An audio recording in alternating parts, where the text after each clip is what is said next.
So a little bit of context behind this next work, which is inspired by pop art. Pop artists like Andy Warhol, for example, change an element of a familiar icon, such as the scale or inverting the colors.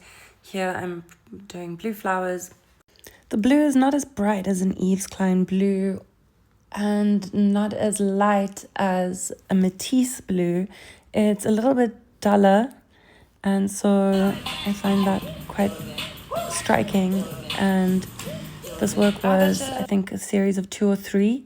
One with a light blue background, one with a pink to purple, and then one without any background, because I felt that just the flowers on themselves were such friendly, fun shapes. It was very fresh. The works were made in 2025, actually March, so a year ago. And this is the stamp now. Almost sculptural, but I like to keep it as a record of my work, as part of my archive. This is the matrix, and so it has all the information that I need for continuing that series. On the left is a piece that is kept clean, no changes to the background. I think it's just great for like an open space.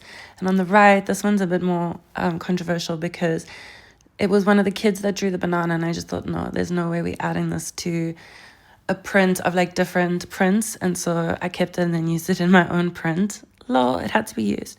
And so basically to say, even though these shapes are simple, it's still something that we understand without even needing words. And so the emoji or the pictogram is still very relevant in today's society. It's not just hieroglyphics.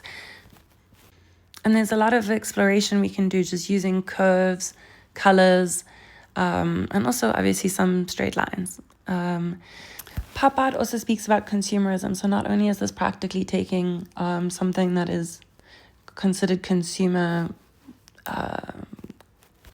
waste, but also thinking about the idea of what images or icons do we reproduce and why, and if we can produce things to infinity, then why do we choose this icon, and what does that say about us? What does it say about the environment that we're in or the state of mind that we're in?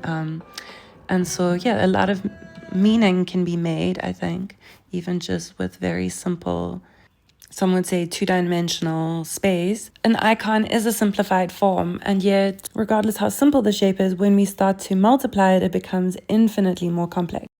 And I don't just think that's my opinion. I think that's sort of what pop artists have been doing all along, is saying, how scalable is this idea?